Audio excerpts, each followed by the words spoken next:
So we're technically, I think we're technically like live. There's like a lag that always messes it up, which makes it, again, the organic fun. So I'm just going to go for, whoa, it's the illusion with my co-host today, Jane Black. Welcome. I think we're technically like live. There's like a lag that always messes it up, which makes it, again, the organic fun. So I'm just going to go, whoa. Is that your feet? Whoa, it's the illusion with my co-host today, Jane Black.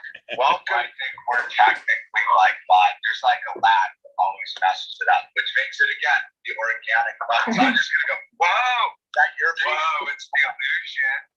Can you hear me? Oh, I screwed this up. Turn off the other phone. And I'm it's really cool. That's the genius of what we're doing here is if it wasn't funky, it wouldn't count as far. Okay.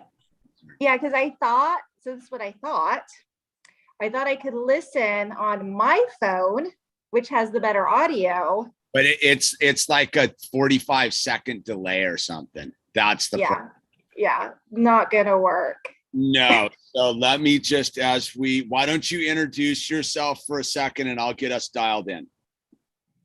All right. And you feel like people can hear me okay? I'm about to, let's see. I think, yep, we got people on. Yep. I see the chat going. And you know what you can do with your phone is turn off the volume. Oh, wait. Are you there, Jane? Uh-huh. Can you not see me? No, I tripped myself out with the screen. If you keep your other phone on without the audio, you can see the chat going on. Right. And then you can, because everyone's saying hi and hi, Jane. So let me just get this thing. What's up, Paraplegic Bear? I just got your phone call. And let's see here.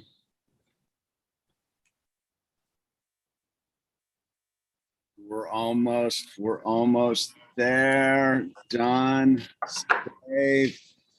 And then customization to make sure that, all right, I think we are all good. See, this is how I'm used to doing this. Like, okay, I'm chatting with you and the chat. Like, gotta find my screen here. Wait a second. There we are. All right. I think I'm all. Oh wait, Al's coming in hot with a question here. Wait 1 second. Stickers. What, stickers? What am I stickering really quick? 5. You gotta go get which sticker 5. All right, hold on, Jane. 1 second. no worries. All righty, and Just read the chat.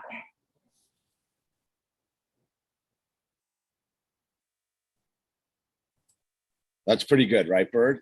All right. And he's out of here. Yeah. Well, all right. We're dialed in. That took a moment. Welcome.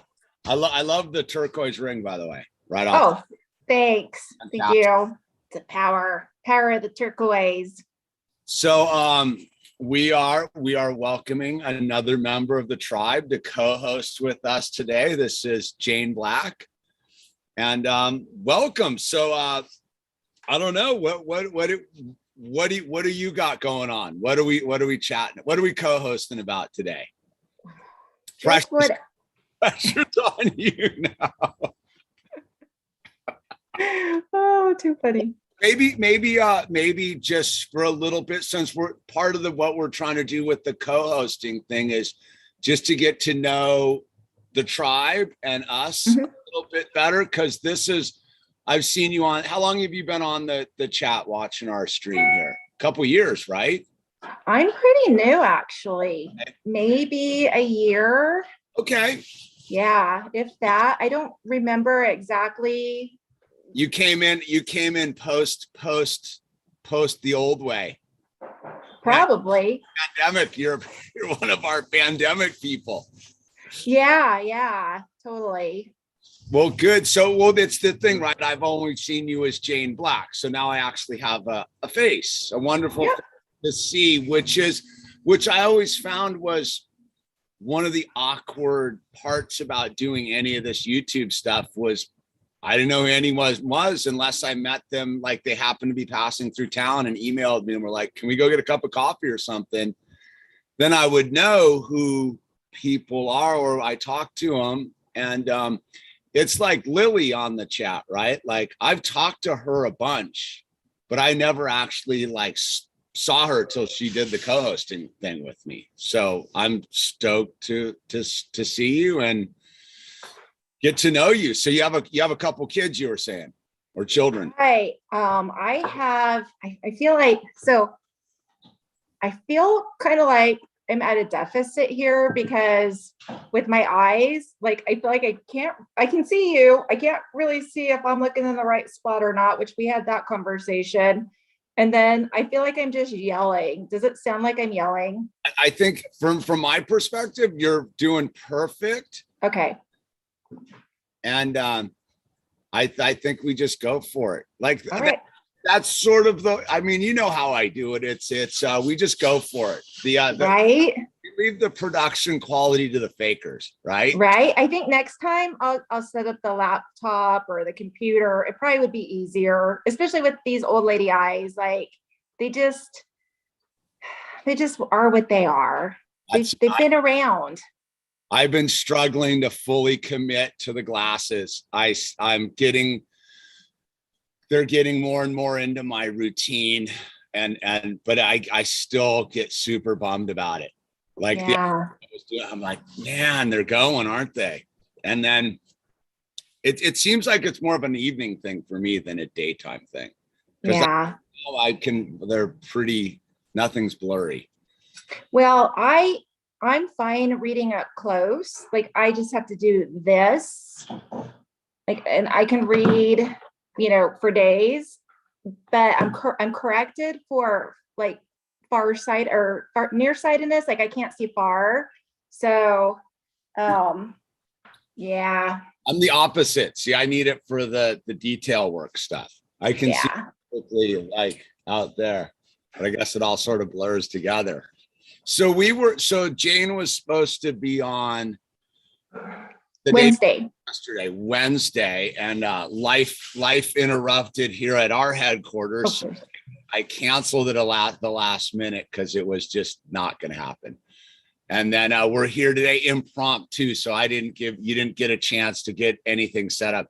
So it's on me on that one. Oh, no worries. I mean, I just knew that I didn't want to be flaky about it. I was like, I didn't want to weasel out of it. Like, not that I didn't want to do it. Like I wanted to do this, but it's just, and I love the tribe, like legit, like love the tribe. It just never done this before. So there's just a little bit of apprehension and it's the internet.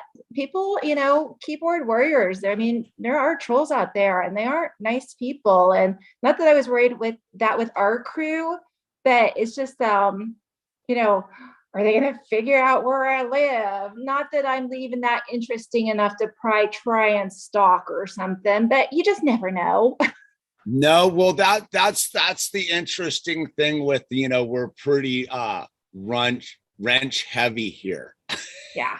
for a reason of just as that is, I way rather have a smaller quality audience than a bigger chaotic audience. I think those days of the old concept of what was going on here versus what we're doing post pan, whatever this era is that we're calling this, the our new reality is has become way more refined in that sense of I don't think we want all the dead weight in here anymore. So let's thank Susan and the algorithm at YouTube for keeping our reach relatively to the people who want it, Right. Well, and it's funny, you can see the ones that are at a different frequency that roll in, that are trying to poke the bear and and, activate people. And most of the people in the chat, they just don't really react, or they react with kindness, and I think that a lot of people aren't, like, they get stunned by that. They're not expecting, you know what I mean? They're not expecting warmth through the internet sometimes. Like, they're just thinking they can come in and break pretty things, you know what I mean? Just come in and verbally vomit everywhere. And that people, you know what I mean? Like, and that people will yell at them and react. Instead, we tend to be, I think, as a group, a little less reactive.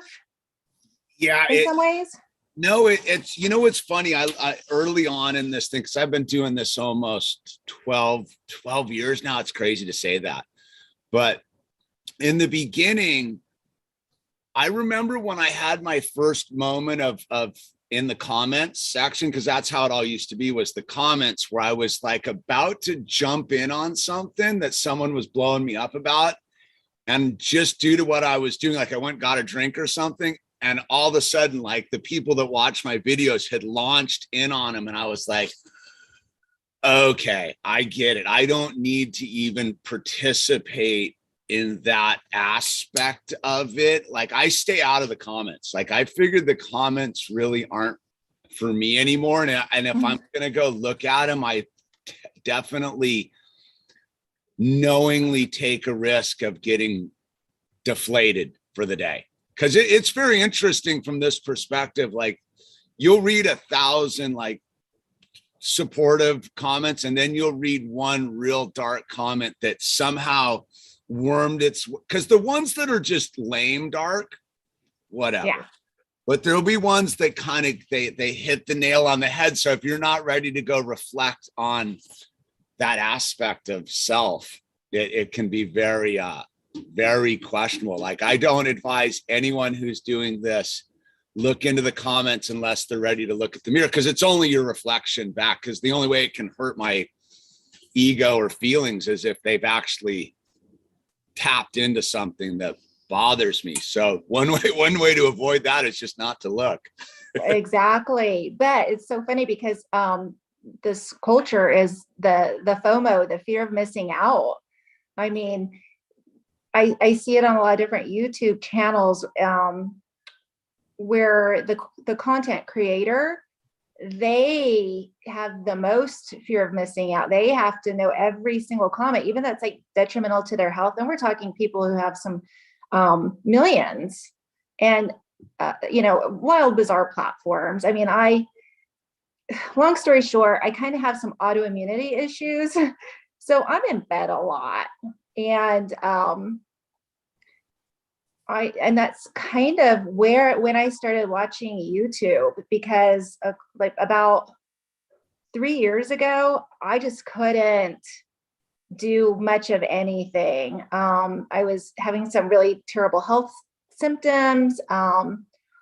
It was like somebody in my brain turned up the volume in my head to 1,000,000. So I was real sensitive to sound, and it was super creepy. It was weird. I don't wish it on anybody, but the long story short, because I talk too much. I don't get to the point very quickly.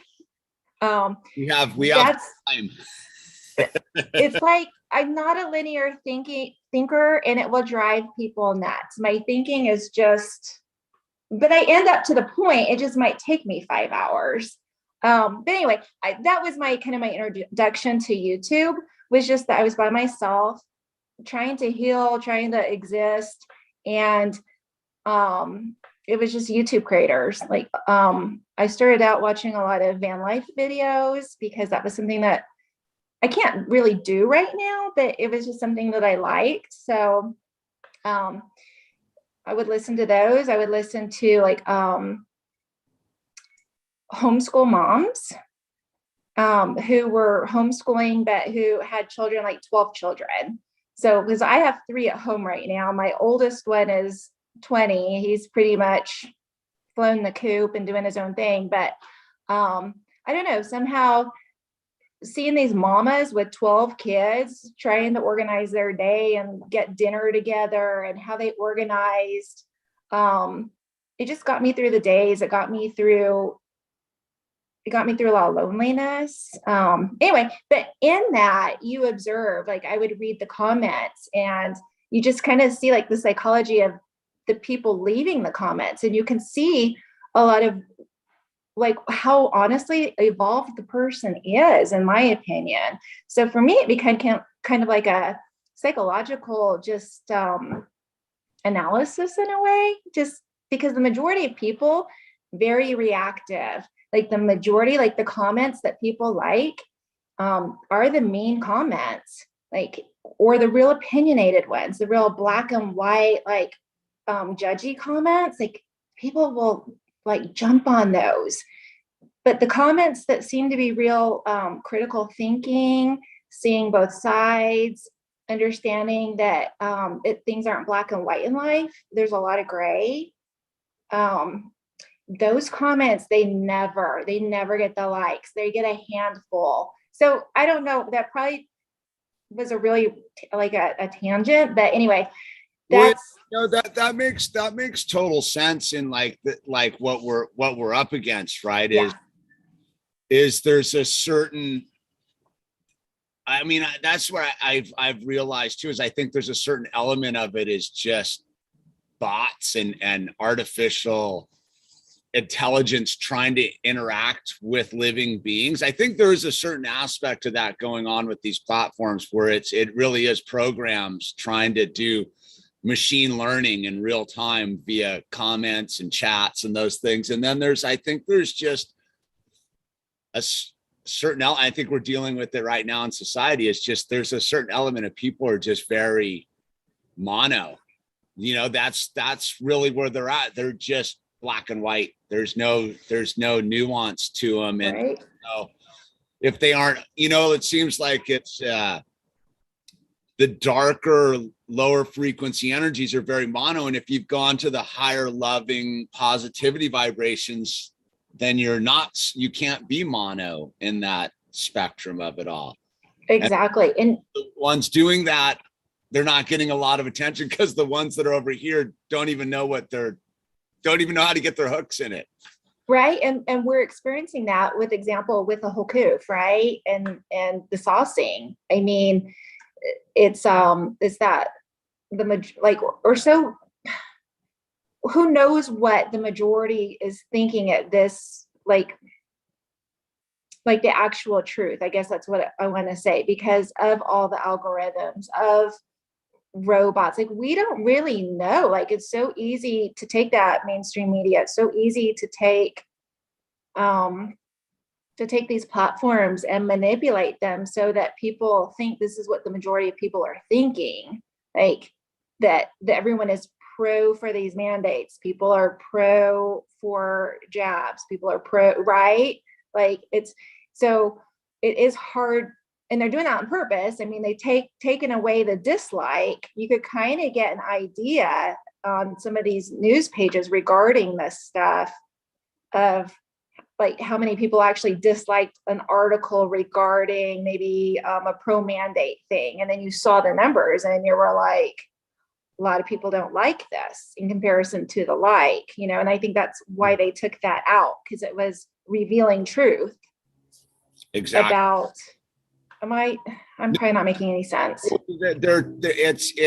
I think they're definitely trying to control the narrative, and they're playing with sort of a two-edged sword with this technology right now, as they kind of know where they want it to go, but yet human nature and spirituality and God always seems to find a way around that thing, because again, it's mono, right? Like that what they're trying to do is very singular in dimension, while what we're doing is like, okay, we don't want to be stopped, so right, we're not gonna stay in one lane. Like I was talking to my wife was talking to her friend about about what I was doing here, about how I still haven't really been censored, so to speak. And I go, it's because I don't stay in one lane, right? Like I tend to have enough camping videos and Lego videos and talking about other things where like the people that are. Come here. Sorry, this is one of the crew. Here, come, you come. How are you talking to him? Through the Zoom. Like how Daddy Zooms with the yoga. Yeah. It's just a Zoom. How? Through the camera. Here, come here. Here. Come say hi to Hamish. You didn't say hi. Do you know who it is? No, it's just a random person. Yes, I know who it is. It's Hamish. You hear him all the time. Here. Oh, See? Peek. Oh, yes, you can say hi. Hi. That's one of my critters. There you go. There you go. I wasn't able to give them the be quiet, don't embarrass me, use polite, kind words. Well, you know, it's life in real time, right? Like No, that's it. Exactly.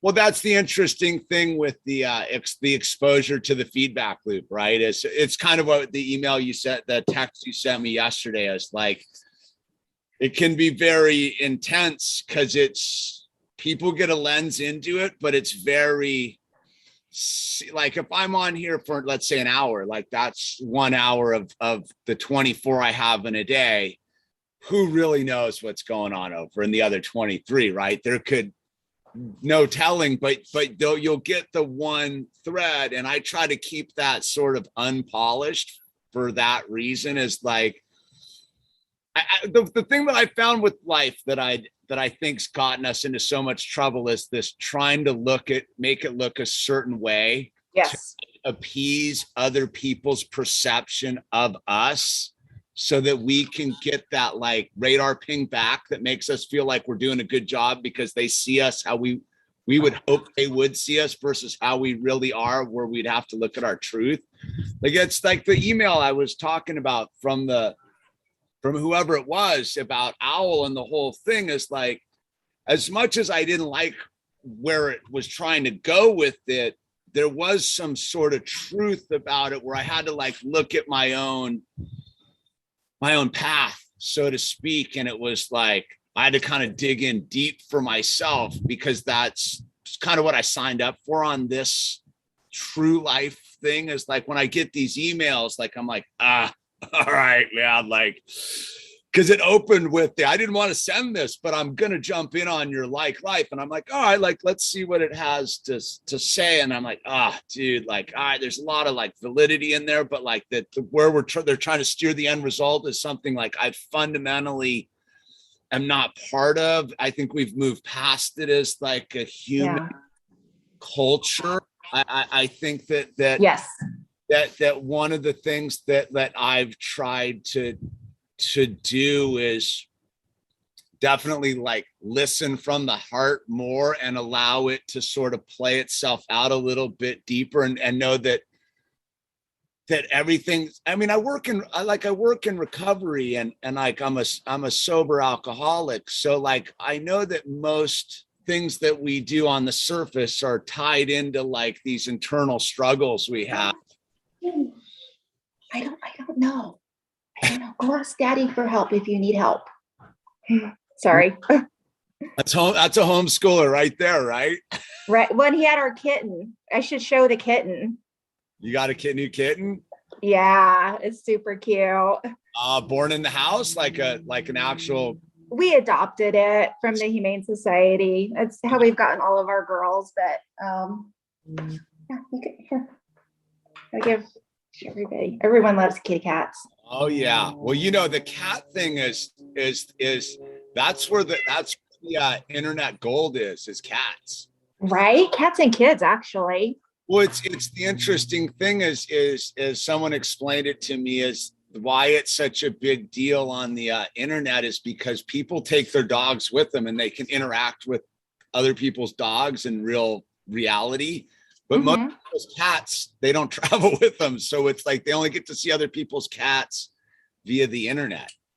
You know? Well, what's so funny is I'd actually like to have a dog, but we're just, I don't know, we have 5 cats. It just doesn't seem like with our lifestyle right now, a dog would just be another thing to have to take care of. Not that we don't love taking care of our family and our cats. It's just, we're doing a lot. Same thing here. right? But we love everyone else's. Cats are pretty self-sufficient. Yeah.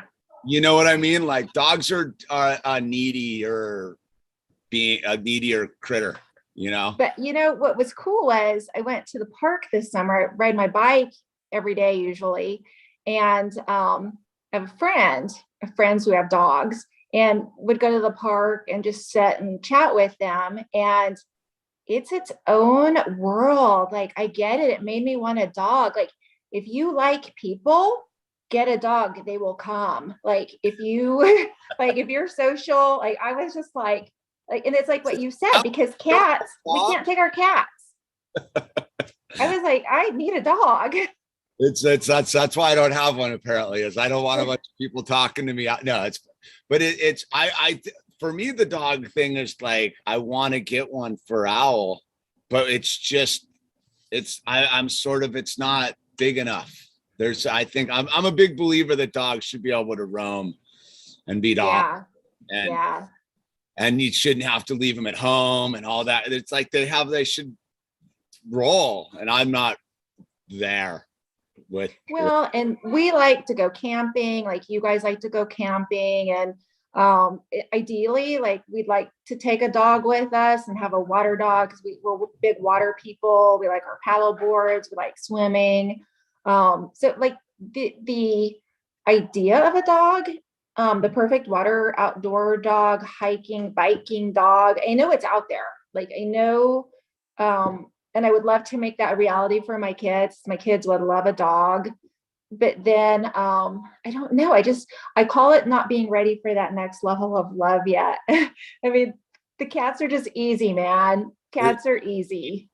They're easy. No, it's an interesting paradigm, like what that adds, a new dimension. Like, and I don't think, like, for me, I don't think that like there's too much. I'm just trying to get centered in what is my life right now in the midst of this ever-changing tapestry of chaos. Like, the level of chaos out there, like I don't really, we since we don't want to get anything, it's like, out here in California, the plot changes like every day. Like, right before I got on here, someone just sent me an article like, oh my God, they found the thing in Los Angeles, like someone's got it in LA. And I'm like, here we go. Like, they're just for their angle to just jack it up, because the big other news was today that nobody's buying into the new mask mandate, and the governor's getting pissed about it. So it's like, what kind of abuse are we going to take this month, because people are waking up? It's, well, we're it's just like anything else. There's like the next variant and the next variant. Like, it's just kind of human nature. Like, we're adapting. Like, so the scare tactics aren't working. No. Well, you can only scare people so long before they realize it's a boogeyman. Exactly. I know what you need. Yeah. Well, it's that thing is, I don't know. Do you watch Louis Rossman? He's like the saner guys out there. He's the computer board repairman, is in Manhattan or New York. And he went on a pretty good rant about, like, enough, dude. And he's like one of us, but he's like not one of us too. He's one of those sort of liberal but awake people that's like they're all, he's all sauced up. He's got his employees all sauced up, but he's like, this is stupid, and I'm not going to comply to the new stuff coming down. We've moved away. I played ball in the first half of this, like, because I was part, like, that made sense to me. But now we're 2 years later, and it's like, we need to get on with our lives, and I'm not doing any of this stuff. Come and ticket me. I'm not hassling my customers. I'm not hassling my employees. We're done. Yeah, and people are tired.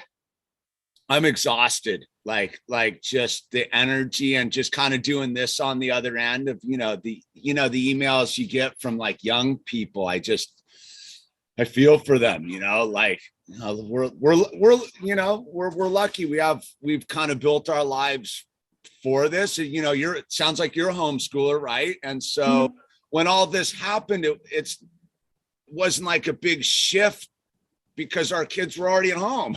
Exactly. And my husband and I already had a home-based business.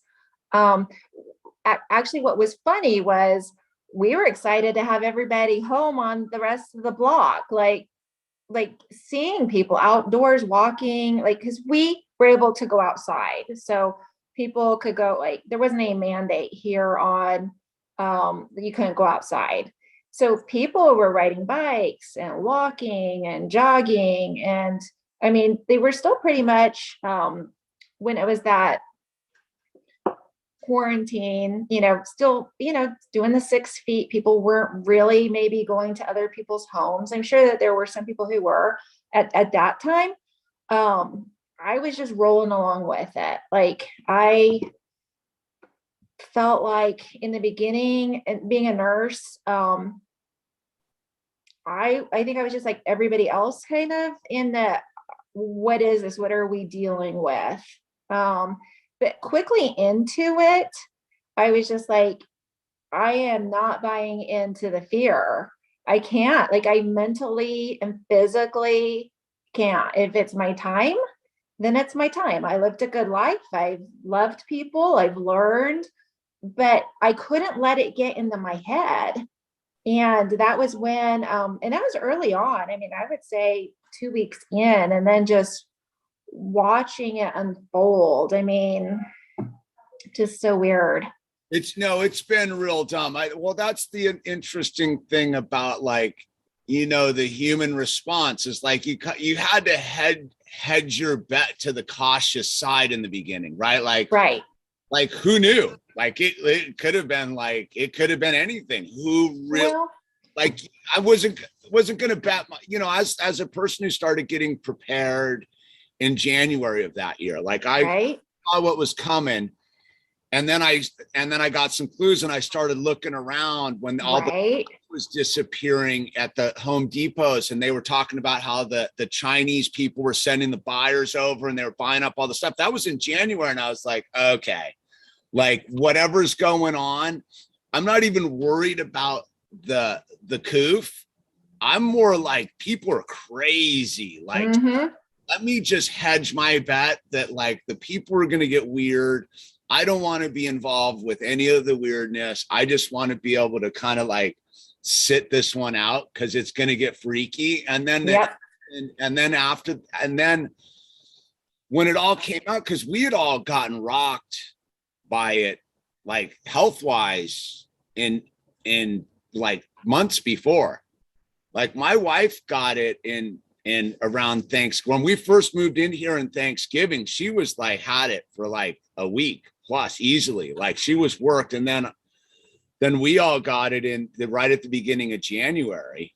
Yeah. And it was the whole thing. And so when it happened, we didn't even realize it till almost in September. Like, wait a minute. Like, I think we were already playing the game. Like, yeah.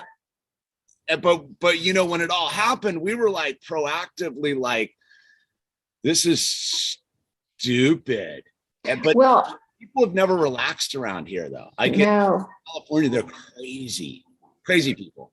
Well, I had yoga students. So when this started getting discussed, what was January kind of 2020, I had yoga students getting sick December 2019 is the earliest, like maybe November, December. And it was weird because I knew it was respiratory, and it was taking them a long time to get over it. They had a cough, and, just being a nurse, you just kind of, in your mind, you think, oh, this is kind of a weird little bug. Like, is flu season already kicking up?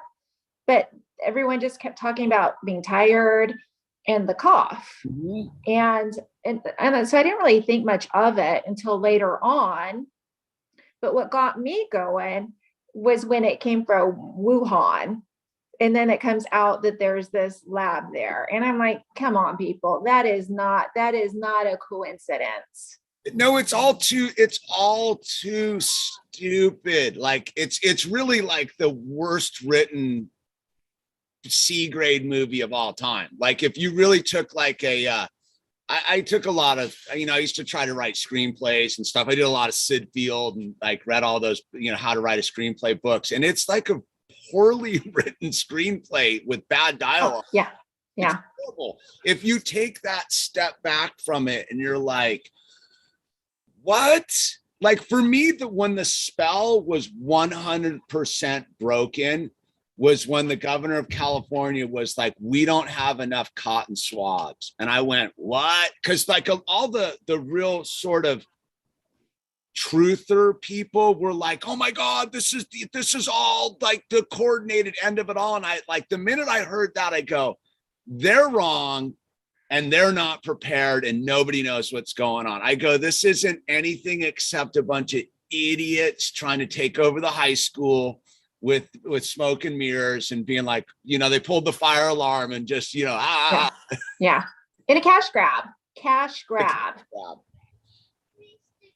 Can we do that one? If it's on a clear thing, can we do that sticker later, Bird? Because that one will come off easy for me. You know what I mean? I got to do Lego here. Hold on.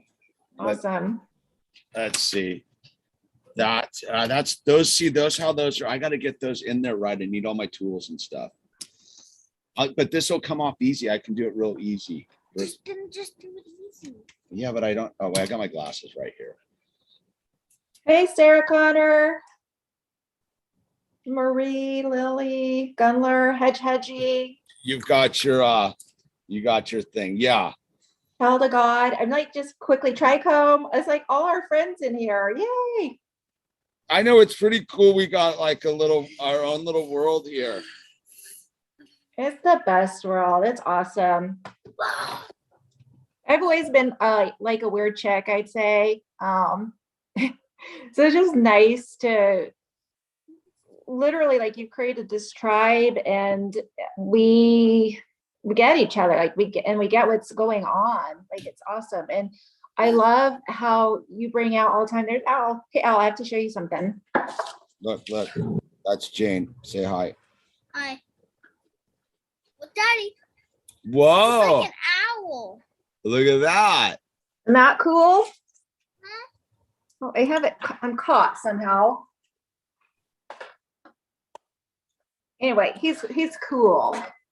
Just like you, Al. But you're better, obviously, because this is just not a real owl. You're a real owl.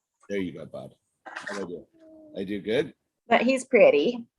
I did all, both of them. Yeah, I did. I did it right. You didn't even see. I'm like a magician, right? Mm-hmm. Go get it. Well, it's the thing is, it's more the tribe created itself. That's the fascinating thing about this whole thing. Like I just showed up. It's saved me more than I've done anything for it for a lot of this, like during this last couple years, especially, not going back to all the stuff with the fire and all that kind of stuff. But when all this began, like, and it got that first phase at the end of March and the beginning and April, when it was real, like, sketchy for a minute, like, whoa, what is going on? Like, it was just flipping on this that like kind of kept me plugged in with the outside world of like, okay, you're over there. Cause most people I knew were not getting anything but what they were getting from their screens. And they didn't have any alternative sources of information. They were just like getting the MSM stuff just pumped into them. And I was like, nah, dude, like, I'm talking to people on my chatter from over there. And they're like, nah, that's not what's going on. Yeah. No, it's so cool. I definitely felt like I got a lot of my information. I know it will sound crazy, out of YouTube comments, just, seeing various stories and I would go through and I would read them because I don't know, it just kind of gave me an idea of what was really happening instead of what was being reported. I mean, obviously we couldn't trust anything that was being reported to us. I mean, it just didn't make sense if something so contagious, but liquor stores are open and we can go to Walmart and we can go to Target, but we can't go to someone's mom and pop little store. You know what I mean? It was just so many red flags right and left. Well, it's all been completely done. And I think that's almost like a lot of the fatigue here is, like, it is like Invasion of the Body Snatch. Like, it's just trying not to fall asleep. Like, we were talking to some of our friends who were totally like awake, and they're like, I'm just like worn out. Like, this just like staying the first thing of don't fall for it. And Hey it's, guys,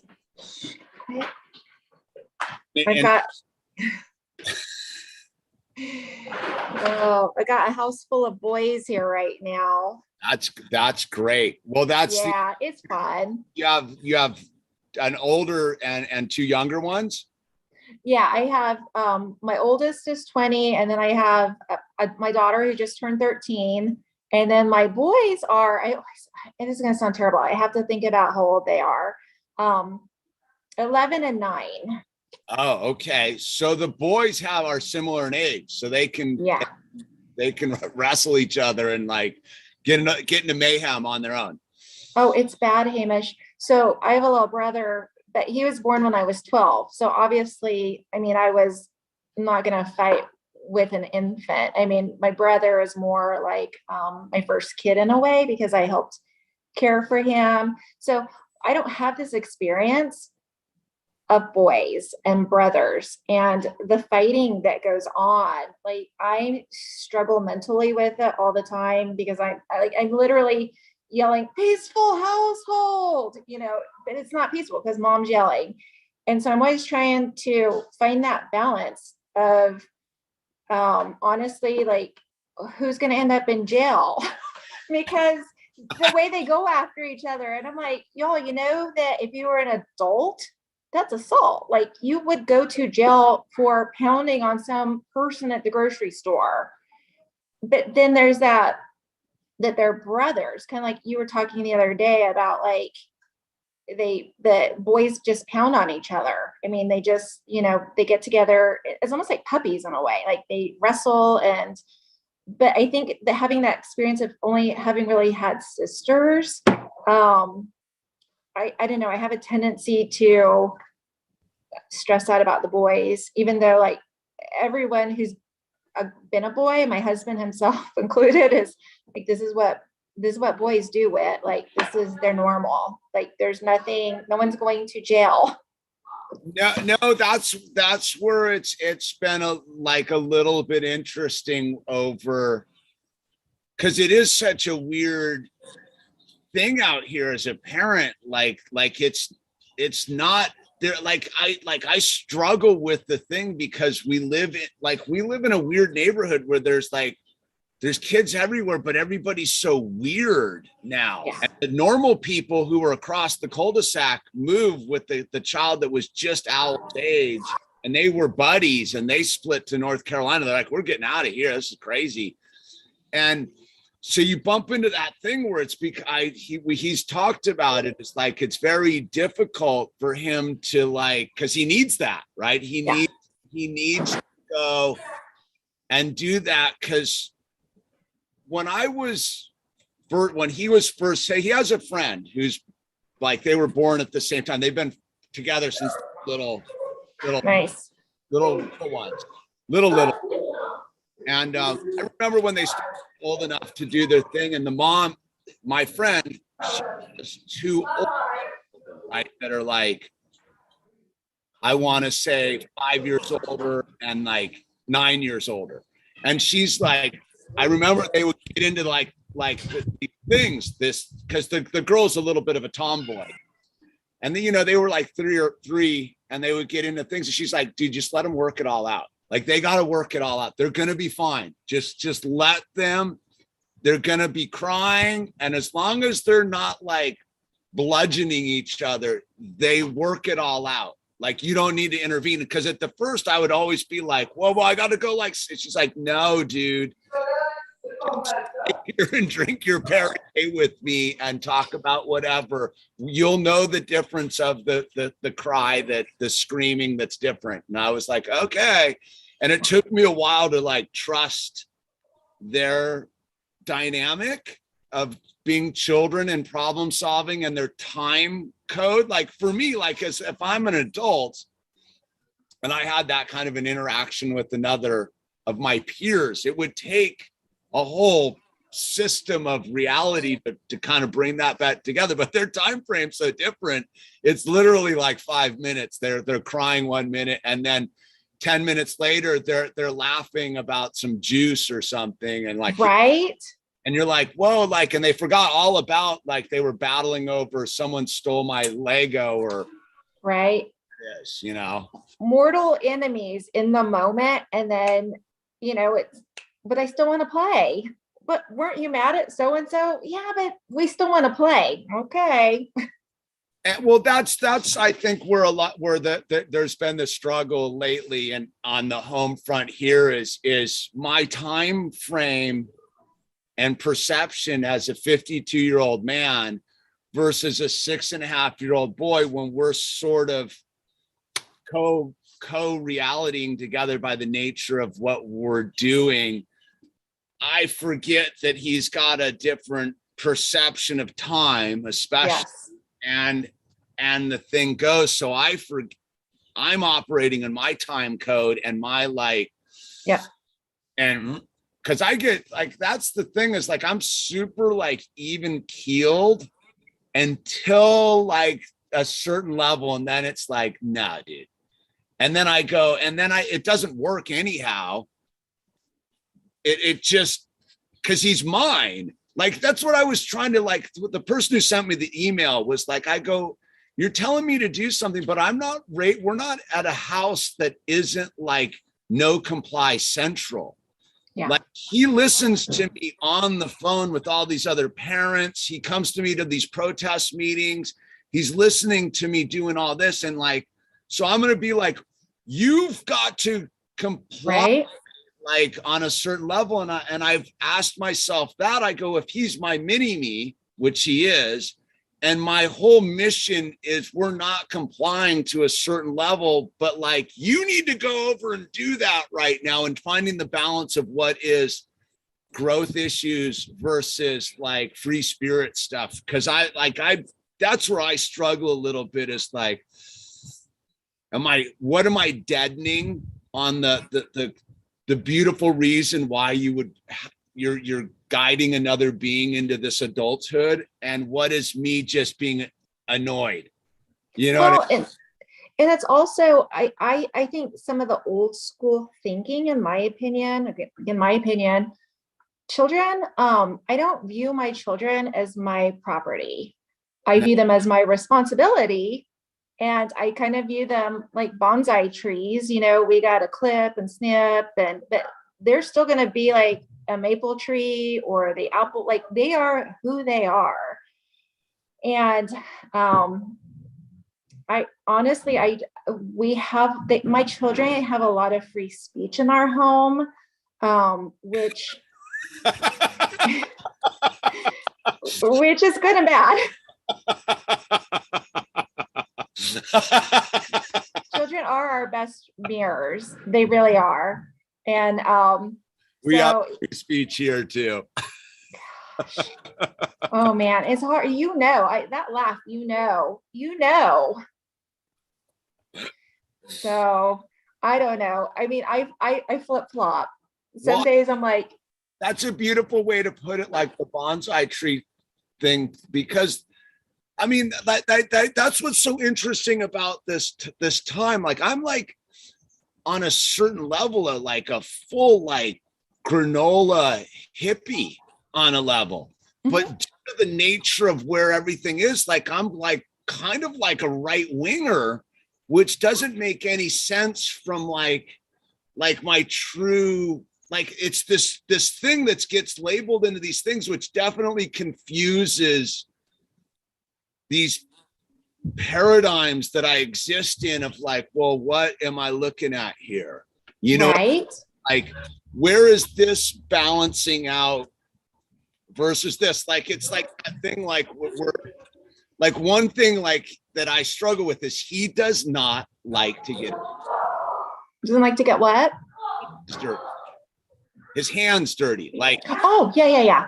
like he's super like intense about that. So like I struggle with the like, I go, why won't you like be more digging for worms and stuff? He's like, I don't get my hands dirty.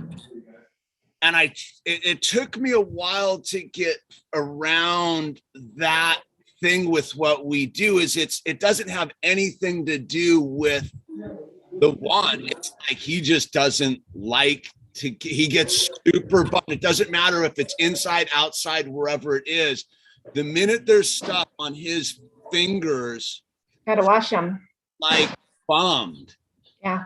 And it's like it's like this thing, and it took me a while to think that was a rejection of the natural world. Oh. You get what I'm saying? Or a rejection of doing finger painting out in that like why, like, because I remember when he was young, he was like, wasn't that into like the finger painting thing, and I was like, oh no, like how do we get, and he was like, no, I'm not into it. And then as I've grown to know who he is as a human being, I was like, okay, the pens, he can do the pens all day, but because it doesn't get on his fingers, right? He's right. Give him a brush. He's very much like his food, like about like, if you gotta like if you over sloppy it, he's like, nah. And you're like, but why won't you eat it? And he's like, I don't want to get it on my fingers, man. Like a sandwich, like if the sandwich overflows, got nothing to do with the sandwich. Could be a cake, like even cake. Yeah. Like he doesn't want to like get the frosting on his, but that learning curve on that whole thing versus my free spirit, like just get in there and be a kid, right? Like was a lot of contentious moments through where I had to be like figure it out, so to speak, because there's no guidebook about like they don't want to touch certain things. You're like, I don't understand, and they're like, I couldn't explain it to you if I tried. I'm 3 years old, dude. I am the same way. Like I am feeling out because I'm 48 and I'll garden and do things, but I need gloves, like gardening gloves, or the access to wash my hands right away. And I've been that way since a child. Like people would make mud pies and dig in the sand, and I was just like, I couldn't handle it. And my feet are the same way. I have to have clean feet. Now my children, they literally, we have a brick road out here. Their feet are black. I can't handle that, but they don't have a problem with it. Like, but you know, I could try and force my comfort zone on them and be in there scrubbing their feet, you know, but it's their feet. They're not bothered by it. You know what I mean? So well, that's where like that's what it's again, this weird email was like, I go, well, I'm trying to balance. Am I trying to make him fit into my world or help him fit into his own world? Yeah. You know what I mean? Like this is his world. My job is just to teach him the rules of the road and not to like go, hey, like, you know, you don't operate saws without watching your fingers type of thing. You know what I mean? Like versus you're not my wife trips, like I show them how to use tools and the whole, like I don't have any weird qualms with that kind. Like it's very interesting. Whose world am I trying to get him to fit into? His own, right? My perception of my world. But like if I look back on my own childhood, my unlearning of myself into adult, exactly, was letting go of a lot of things that weren't inserted in my reality deliberately. They were just products of whose world was I living at as a little human being, you know? Well, and I think as you, especially when you're trying to parent in a really different way, in a very conscientious way, like coming from a way of that these beings, and I do feel like, I mean, I'm going a little hippy dippy, but I do feel like they pick us as their parents. And again, they aren't our property, you know, we literally, I view being a parent as a guardian, and I'm going to love them to the best of my ability. But we have to give ourselves grace too, because as parents, I mean, like you said, there's no manual. I like to come back to that. Parenting is very intuitive. Like I do feel like we come with the code within us, which is that why can't we treat children with the respect that we would any other adult? And that's where I come from with my kids. I respect my kids, and I don't demand or command them to respect me. Do I want them to want to cooperate with me because that's coming from their own heart? Yes. I mean, do I want them to be kind to other people? Yes. But it's not within me to command that. Like, I will have discussions with them. If behavior isn't in a certain way, then we leave, you know what I mean? We'll come back and do something. Like, I never had a problem leaving a cart full of groceries at the store. Like, if it was just too much for them, I would just leave. You just leave and you handle your kid later on. You know what I mean? Or the kid comes first. But then sometimes when you're just trying to do something, I guess what I'm trying to say is I don't understand why sometimes people get so bothered about Owl not bothering you, but needing you or needing to talk to you during the streams. Like, I don't to me, that's just kind of weird, but maybe that's because I have kids and I'm used to them needing assistance throughout the day. And I don't take it as like that they're bad or they don't listen, or you know what I mean? Like, to me, it's just I think where it came from was like it's taken it's as it's progressed, right? He's over time become very much different about this being the screen than he was, let's say 2 years ago or even 6 months ago. He has a different perception of it as he matures. I think that's also what's super interesting with his growth. Like, he's been in front of this camera his entire life, right? Oh, that's true. That's different. As he's shifted with his thing, he's gotten very much in control of his own content, if you will. Like, where he does not, he is very much about, I'm not allowed to do what I used to do, which was flip it on and just he sits in the car and we do whatever. And the whole thing, he's very much like, no, I don't want to do it right now. Oh. I'm very much like, he's like, no, like that's like sometimes he'll be like something's going on and but he's like, I don't want to like be in the thing.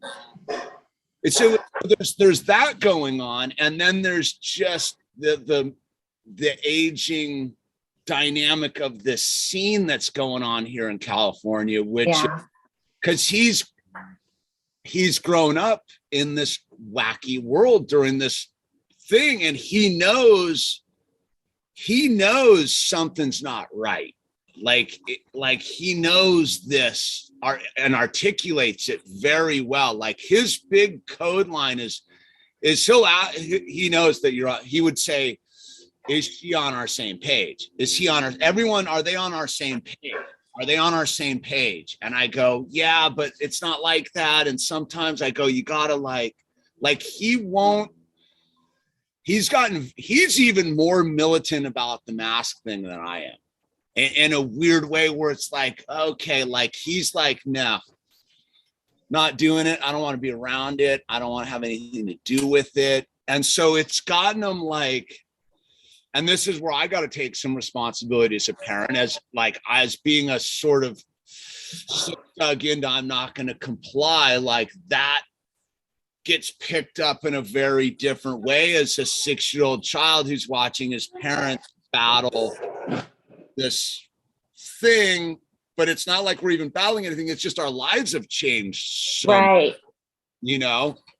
Because even when it all began, like, the thing that we did differently than a lot of people did is we joined up with that mom with the other 3 children. We went and stayed at her compound up in Montecito, when everybody was getting told to lock in their houses, we're like, we're all gonna lock in together on compound to have the children around children. Like we knew a lot of people that didn't get their children around other children for like 9 months before they started we kind of kept our group of kids moving together, but as times moved on, everybody sort of moved further away into their own it's very weird, like not isolation, but we've all shrank in our circles just because we don't want to deal with all the weirdness everywhere around here. Yeah.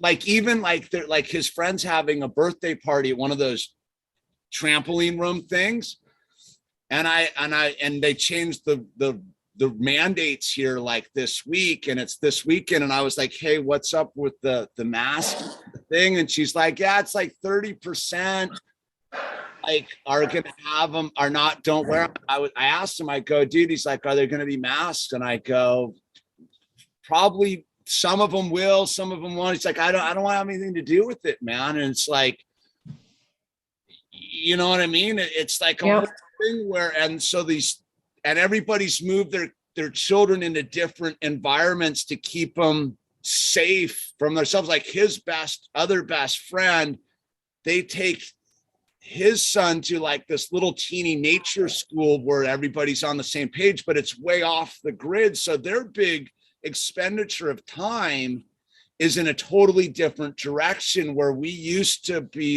able to meet in the middle more so. And then our other, they got something going the other way. And then we're sort of trying to find our way in this new space we're at.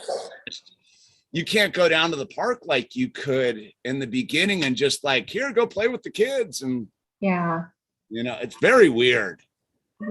So that first year, we had neighbors that lived next door. Once they started to kind of even come outside, their kids had noodles, the pool noodles, and they wielded them around like that was like to keep neighbors away. Dude. No, like that's what I mean. Is like even that's what I realized, and I think it's been a struggle for me the last couple of weeks, especially through the eyes of his. Is like, damned if I do, damned if I don't. No matter what, he's coming out of this thing with a certain damaging perception of humanity. No matter what you do, it doesn't matter. Even the whole like thing is because other people are doing their weirdness. Like I remember when we first moved here, there's a park like 2 blocks away with the fire engines and the whole things. And like, we were getting all dialed in and the children were playing, and you know how it is to get acclimatized to a new park with the children and the whole thing. And we were dialing in, and then thing happened.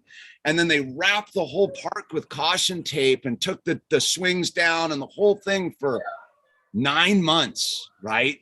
Or something like that. And then so it opened back up, and we went down to the park the first time. And us, we just rolled down, and all the children were asked. He was like,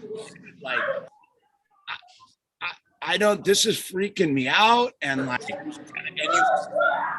minds need all this facial recognition stuff. And it was more, I think it was for me. I was like, dude, your guy just wants to plan the thing, but he doesn't want to play at the park because all wrapped in masks. And we walk around, and they're walking home from school down the street all masked up. He's like, it's crazy town. Right, so sticker. Okay, what do we got to do? Just one of these, because okay, see, number bag 3 is just one wing. Okay. Number bag 4 is the other wing. Done. Are you having fun? Are we gonna go for a mountain bike ride in a little bit? Okay, there we go. I think I got. You bumped me right when I was putting it on, dude. I'll fix it later, okay? I don't have the tools. You got to go get me the X-Acto knife then. Glasses. I know, but I need the X-Acto knife to peel the sticker up, dude. Why? Because like I I stuck it down, dude. I need to get the corner up. I can't do it with my, wait. There I go. Oh, I have a little bit of a fingernail right there. I got it. In for the save. All right, hold on, dude. Freezing out here. You know what what they have? They have sweatshirts here. There you go. They have sweatshirts. All right. So yeah, it's well, you're a nurse, right? You said you're a nurse. Mhm. So I mean, you have a way different perception of what's going on than I would as just a surfer, YouTubing carpenter. You know what I mean? Like, what is this doing to all of us on a human level? Like, Ooh, that's a lot. Like that's a good question. I mean, that's a big question. Because what it's done to me is really emphasize that people really are living in different realities right now. Like there's a majority right now, you know, that are terrified. I think they're becoming less terrified, but they're, again, every little like, oh, this next variant's coming out, the this and the that, and they're just emotionally getting pulled ever which way, right? They're that plugged in and they're living their lives that way. And those are the ones that, in my opinion, seem to be the harshest towards those of us that don't want to be sauced, right? Because we trust our immune system. A lot of us, we have looked at the research. We've looked at what the data is showing, which is that unless you have like a really like a underlying issue, it's not a problem for most people. So psychologically, okay, so this is interesting. I did see, and I hate that I don't have the source on me, but it's a guy that I watch. He had thrown out some research, and the top comorbidity for people who are having problems with the COVID was with COOF, obviously was the morbidly obese, right? That was the number one. The number two in his data that he had collected, I wish I had the source, which surprised me, were people who had mental illness, people dealing with depression and anxiety. That was number two. That was before diabetes. And nobody's talking about that. So yes, it is having an effect. There are going to be some kids that are coming out of this who, if they aren't already, having PTSD. Their parents have PTSD, in my opinion. Here's an interesting story. So again, these different realities. I had my neighbor who's literally like, I could throw a stone and hit their house, who's washing their groceries. No one's leaving the house. Pool noodles. Whereas my kids running around, talking to everybody. My husband and I went around this time and time again. This guy loves the grocery store. We have a grocery store that's not far from our house. He knows everybody that works there. They're his buddies. They tell him what's on sale. He knows who's had a heart attack and, what's been going on. This guy's in the grocery store like probably 2 or 3 times a day. Like, drives me insane. It's not bad. It's just we do things different. Like, I don't want to be at the grocery store, and he loves it. Kind of like throwing a ball. He's like a Labrador. He'll go get the ball and bring it back. I'm like a cat. Just leave me alone. Anyway, so it was funny because I was like, if we're gonna die, it's because my husband has gone to the grocery store and hasn't stopped. At first I did have a moment of washing my avocados as a nurse, like thinking germs, right? And then I was just like, but germs are good. People can be too clean. These kids that don't have animals coming in and out, whose windows are never open, like statistics show these kids have more like asthma. There's all these other issues. And like when, my husband and I, we had to make a decision. My first child was sauced. So that was from a first marriage.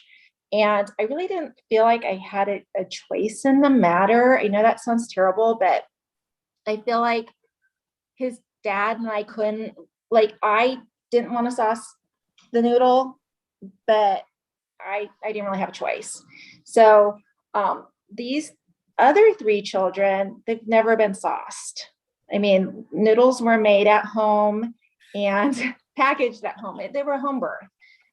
And again, that's also because there was a hospital around the corner. Like, I knew that they could get me open and get that baby out if something was going wrong. If I was in the middle of nowhere, I might have felt different. And it just worked for us. So I already had kind of a little bit of a knowledge of and healthy respect for our immune system, and had done the homework already about the chemicals, the heavy metals. If you want to get into some really interesting stuff, get into the calculation of the heavy metals in those injections, like the toxicity, and that they're going into infants, the toxicity of what's normal for an adult. Like, that's some good research. But again, I don't understand why people don't want to do research anymore, even if like it benefits for them to know. Well, that's the fascinating thing I found on this thing is the people that are most afraid want to do the least amount of research to make themselves better. I like, that's what's blown me away from the entire time. Because when we went up to the compound, when this all began, one of the people up there was a friend of ours who lives in the little guest house, who's total SJW paranoid dude, the whole thing, right? And I remember I was sitting out talking to him, and I was like, what are you doing to boost your immune system? And he's like, what do you mean? And I'm like, well, you actually believe all this. So what are you doing to safeguard your body against it? And he's like, well, I go take a wellness shot down at this store. And I'm like, so you haven't done, that's what I remember I said, you haven't done any research on what the body needs to battle this thing. And he's like, no, but you need to do, and I was like, I just stopped. That was like, I think the last time I've talked to that dude. I was just like, dude, you're out to lunch, dude. If you're dangerous. That's the way I view it in that thing. And I don't get into the people, like the people that are, I don't get into the, like, you're sauced, you're toxic stuff. Yeah. But if you're so disconnected from taking any responsibility for your situation, like, you're the dude who will drop the toaster in the swimming pool if you're near me. Like, just stay away from me. Don't drive a car near me. Don't do anything near me. Wrap yourself in bubble wrap. Go back to, you should stay in your quarters. Yep. You should totally stay in your quarters, because obviously you don't have any ability of self-preservation at this point. Well, and probably these are the same people who are terrified of butter and eggs because it's cholesterol. But let's go ahead and get our manufactured butter. Let's get our manufactured, like, fake eggs that have a zillion chemicals in it. Like, you can't even read the stuff. Like, that's the mindset of what's out there. It's just crazy. That's the weird, exhausting part of this thing, is it's not even like people go like, oh, you think you know? I go, I don't think I know anything. I just know enough to know that I don't know stuff. So I'll look into stuff and I will take new information in, and I'll adjust as I go. What's exhausting to me is these people just making obviously bad decisions for themselves and then putting that weight on me and being like, yeah, look, man, like, I'm not like, it's very bizarre to me, like, that whole weight of like, well, dude, if you're going to police my reality, like, it's that joke of like, let me go take a look in your shopping cart. Exactly. Because obviously, if you think that that's going to help you, I can guarantee your shopping cart coincides with your fear level. because you haven't taken care of yourself. So you're dependent upon a system.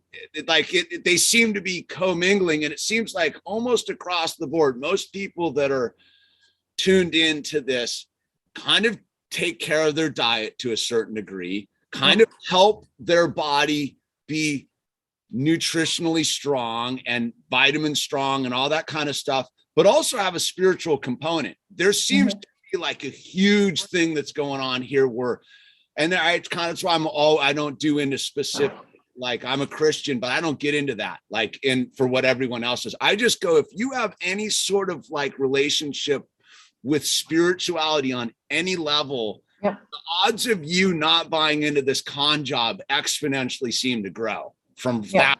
That seems to be what this is all about from my perception. Is it's not a healthy spirituality thing. It is a spiritual warfare, which is really interesting. I mean, because when you think about it too, all of the things that would be good for a body, we were told not to do, like to isolate, right? People who, like you and I, we're fortunate. We have spouses, we have children. You had friends that you were with in this compound, but there's a lot of single people. There's a lot of people that live by themselves. I mean, you know, people who committed suicide. I know of people who committed suicide, like the isolation, and a lot of it probably was, they were already struggling, some of them with depression, anxiety, and then you throw this in and it's just constant fear being bombarded at you in every direction. People with, face masks on, you can't go outside. There it is. It's this visual reminder. I mean, leaving just the liquor stores, that's essential. Yeah. When anybody who knows anything about nutrition knows what liquor does to an immune system and sugar and how it depresses it. I know, right? it's the level of, that's what I get, going back to the exhausting part about all of this is, I think people like you and I and a lot of the tribe, we run around with all this information and we're like, oh, like there it is. Like it almost feels like if you get into that level, it's almost like hopeless. It's like, you guys are just going to keep making, like really choosing this bad path for yourselves and putting it on my back, like forever, huh? Like, okay, but that's the terrestrial level, right? Yeah. But go to the spiritual level of like what I try to talk about a lot here is building new communities and getting us welded together. And for me, like this has been very helpful for me to get to know everybody, because it's very easy to be isolated with knowledge and self-care too, where you're like, who do I talk to? Like, right? These things, and where do I go? Because everybody, even the middle of the roaders tend to be a little like weary of like, so is it okay to like talk about this? And you bump into it all the time, like, what's that? Okay, well, hold on. Yeah, oh, you have a Lego issue, dude. He's got it's all right. Here, wait. Let's see. Wait, hold on. What do we got going? Oh, it's a big piece, dude. Can we hold for a second? And wait, hold on. How the heck that thing stupidly goes? Hey, that's that. Oh, now you hate it. Okay. Where are we, dude, with this thing? I don't know. That's not where we are. Hey, hold on. Let's take. I was trying to move it and it just broke apart. Hey, take a break for a second. Let me help you. Let me just help you for a second. Can I just finish up? To build the whole thing. Okay, can we do this? Can we put this down for a minute? Let me finish what I'm doing. Give me 5 minutes. Give me 5 minutes. And then I'll come and help you. Okay? It's going to be okay. Gunler, I'm trying to be pro in the code and remember. Just hold on, bud. Like, I don't know what I'm looking at. Like, you have to calm yourself down. Okay? But I get why you're frustrated. I get it. All right. Well, as we know, Give me 5 minutes.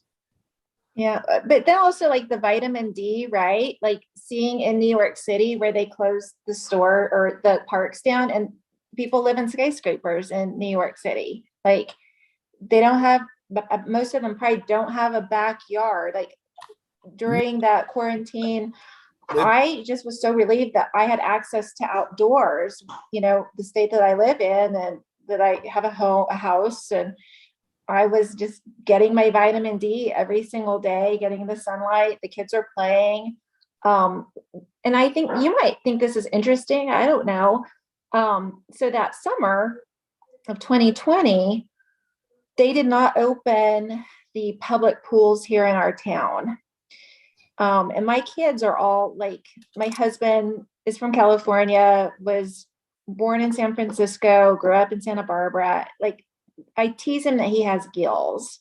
Like this guy, like he's in the shower 2 or 3 times a day. Like he's got to get the gills wet. Yeah. And so our kids are water babies. Like they're all on swim team. They like if you saw them, like they're lean. Like they're lean, they're strong. You see my kids and they're healthy looking kids. I mean, we've all seen some of those kids that they don't look so healthy. I mean, the diets are not good for a lot of these kids. I mean, I'm seeing like really chubby, like 2-year-olds, 3-year-olds, 4-year-olds.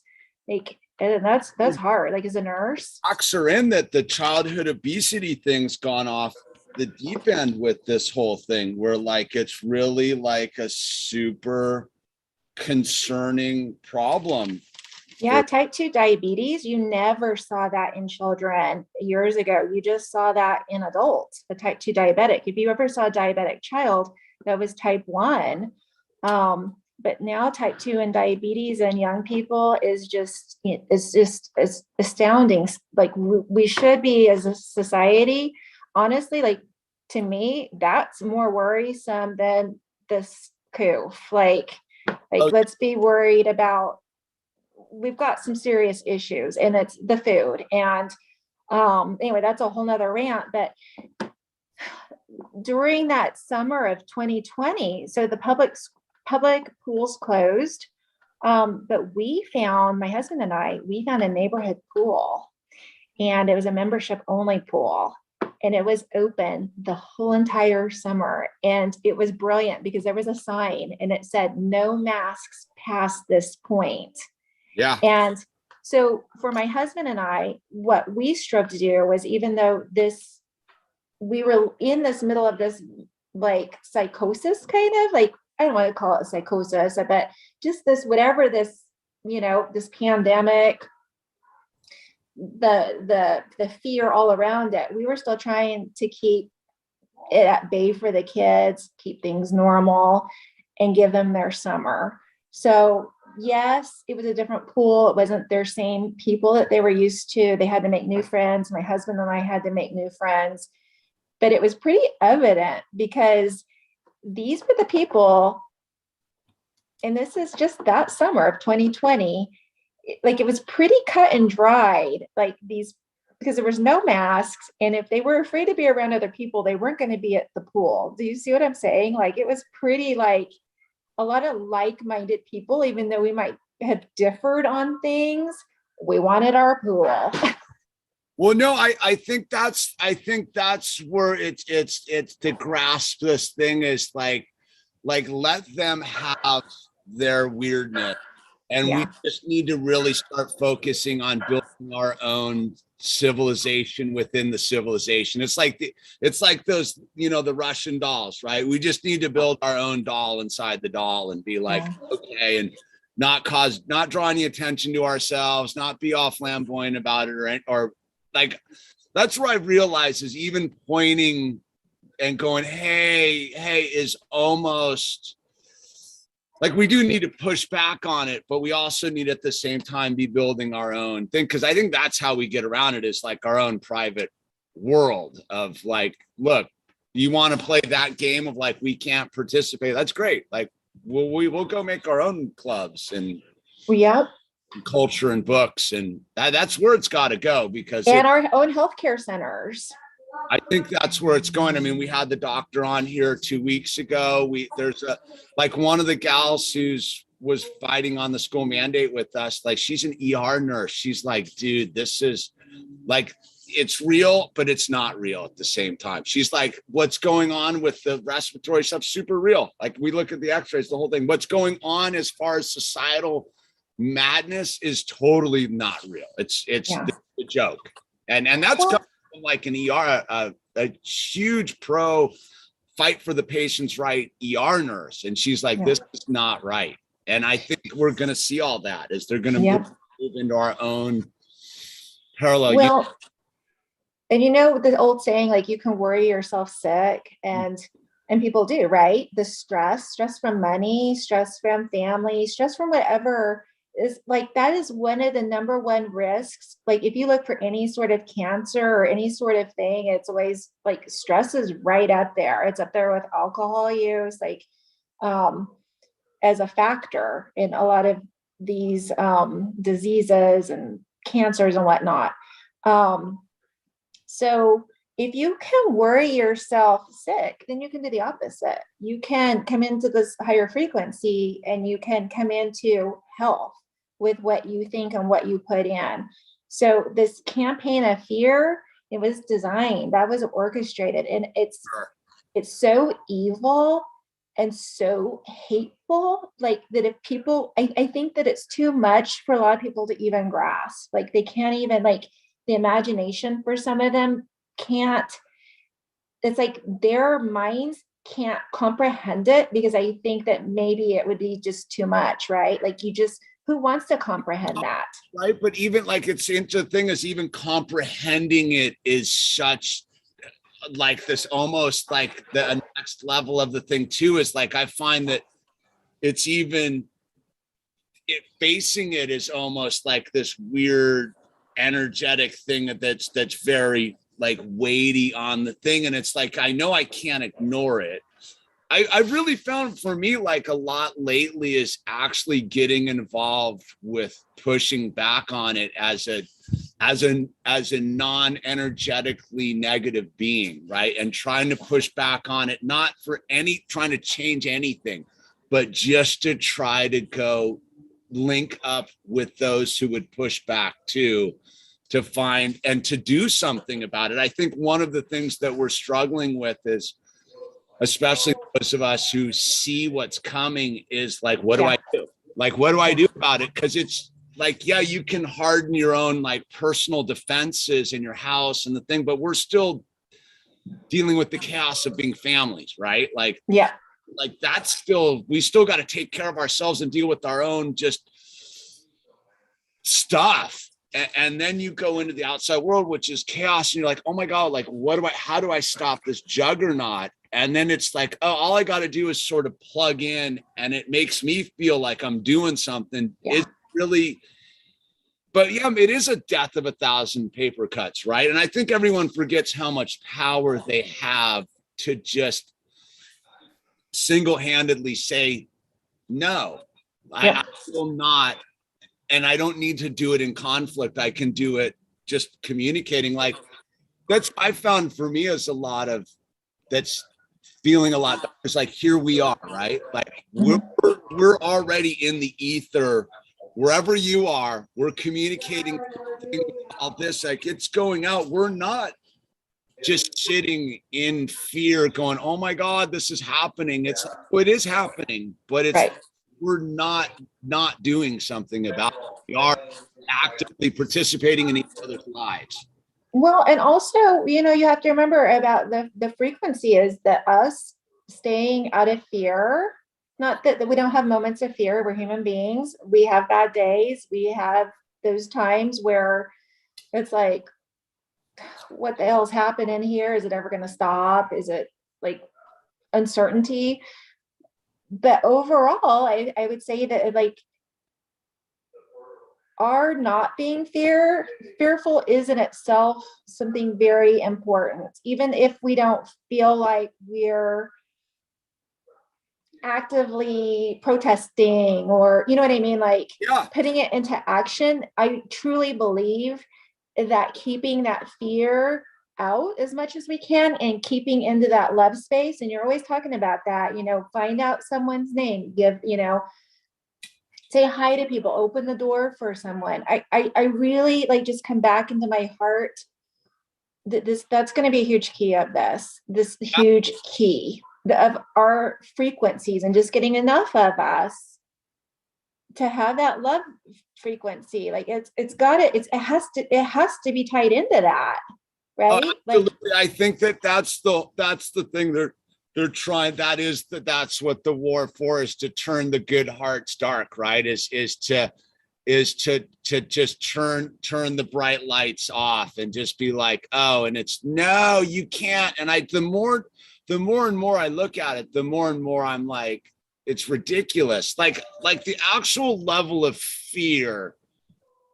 Like, I think that when I was at my most kind of sketched out about it all was probably the spring of this year. I was like, all right, like now that we see the level of incompetence coming out of the machine, like you can get all like with what they're doing to the economy and all that stuff, but it's utter incompetence, and it seems to be organized incompetence for an end goal. But like the only way it affects you is if you're depending upon that machine to be competent. Like once you know it's incompetent, like it's like, well, I'm not looking to them for any answers.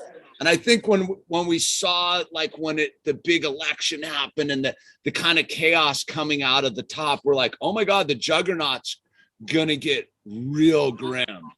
And it was, oh, you guys are incompetent. I fixed it for you, bud. It's all fixed up, bud. Okay.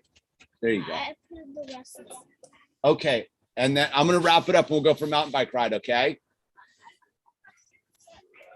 Okay. It's all fixed up. You're good.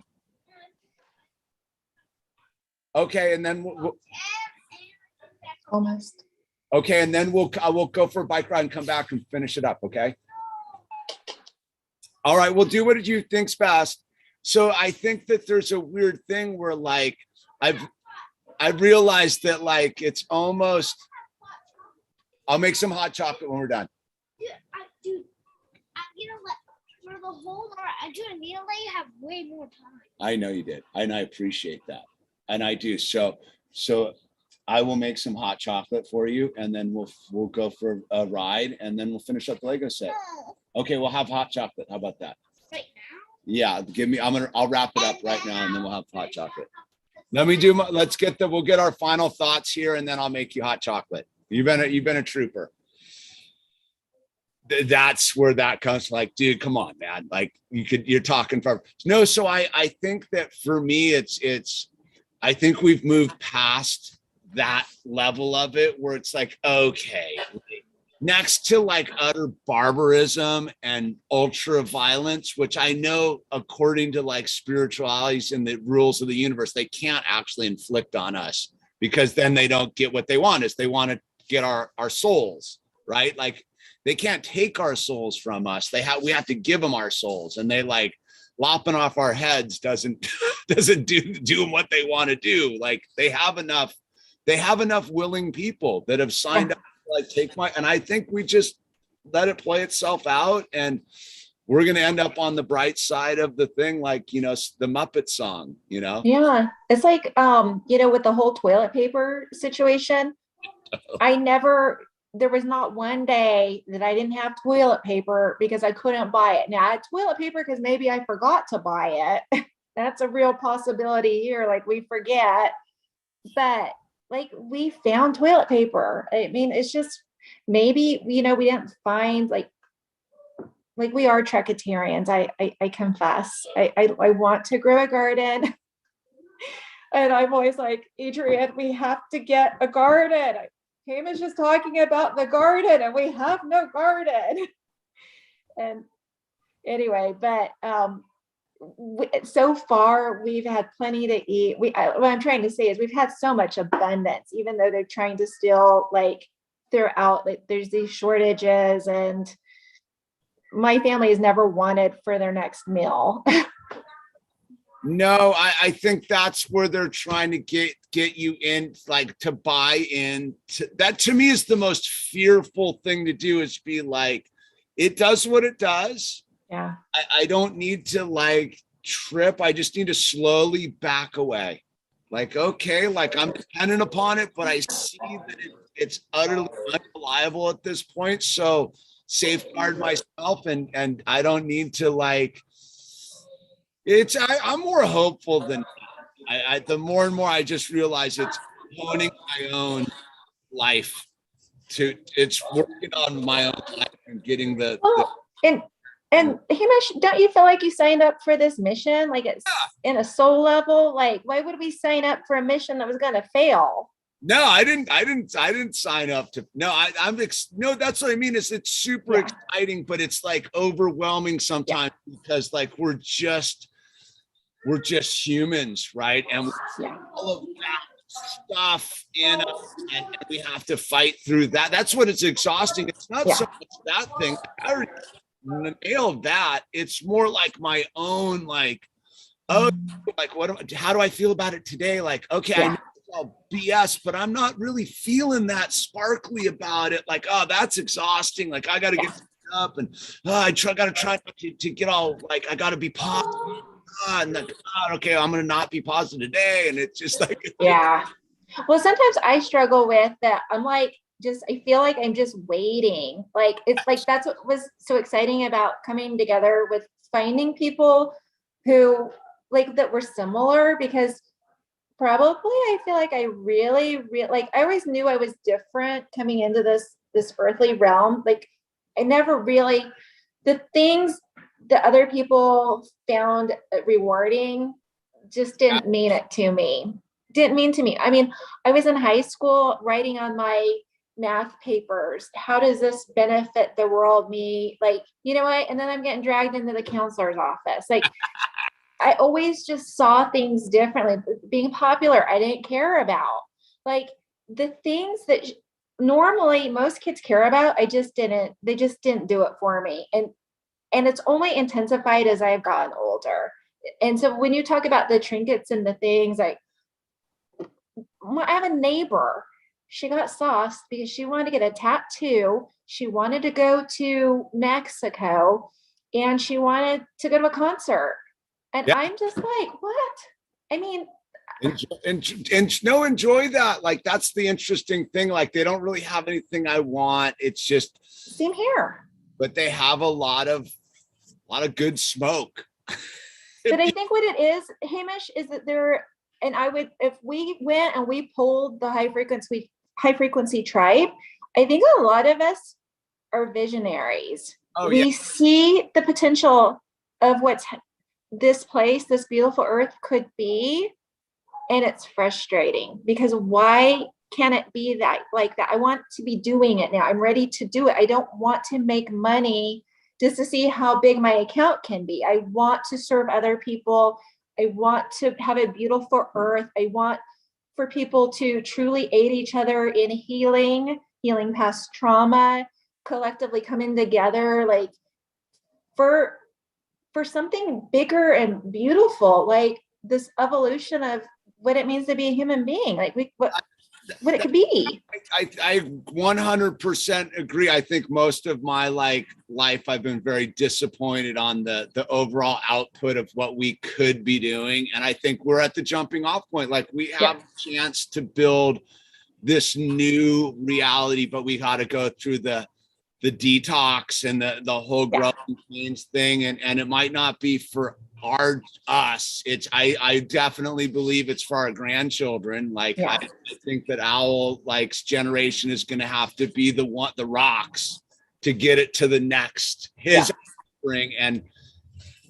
But I think that's the cool work, because you do a lot of cool work, that especially your emphasis of the shadow side. We have to work on our shadow sides, and it is okay. It gets scary at first. That's why it's called a shadow. Like, it's scary at first, like, to recognize that there's dark thoughts in there. Yeah. But when you shine the light on it, right? Not so scary. And if we kind of hold each other's hands as we do the shadow work, that's what's so cool. then we come into this healing and maybe you don't feel so alone because like like you don't have to hide the shadow side anymore. No. We can embrace all of what it means to be a human being, right? I mean, I do think that this is a giant playground. You've discussed that before. It's a learning point. It's like so much. It's so fascinating. And it is like, we have to do the work. What do we want to get out of this? We got to do the research. And that's that part of that. I hate the woke culture because they've taken a word and it's just, it used to be, we'd call it waking up, right? Like awaken. And we're referring to that moment where we understand, like, we have to examine the beliefs that have been handed down from us. And what do we really think about them? Do we agree with a two-party election system? Why can't we have a visionary something different, right? It doesn't have to be this way. But again, humans, they love to pigeonhole. We like to compartmentalize. We like to, this is right and this is wrong. And it's unlearning all of that. It's very much, it's a beautiful day in the classroom. But look, I owe chocolate on this, Jane. So look, this is for someone who didn't know how they were going to do this. Here we are an hour and 45 minutes later, and I think we could talk for another hour and 45 minutes. No problem. So the invitation's always open. And those of you who have been on the thing, it's that, and anyone who wants to come on, please do, is these dialogues are what it's all about right now. And we're going to do a New Year's extravaganza. So I'll be definitely sending you a link on New Year's. Hamish, yes. That was the carrot that moved me into motion. Not that many carrots, like not that I fall for many carrots, but I wanted in on it. I wanted in on that big Zoom, that big energy. Nice. I did it out of my comfort zone. Good for you. No, this is what it's all about. And I always give EL the real credit for showing everybody that you can get out of it and come on and we're all right. I messaged you. I messaged and I said, EL inspired me because EL was the best, man. Yep. You know, that dude showed up for it. And it's not easy to sit in a camera and talk to someone totally new in front of a whole audience for the right. world. And so this is what it's all about. And thank you for spending some time with me and the tribe. And this is beautiful. I love the tribe. And like I said, anytime you want to come on or you have some information, we know what to do now. Yes. Awesome. Have a beautiful, beautiful afternoon. And you too. Evening. All right. You too. We don't know. Right. I know. Well, give Al a hug, give the Graham a hug, Mini Graham, Mike, your whole crew. And you too. Thank you. All right. Nice.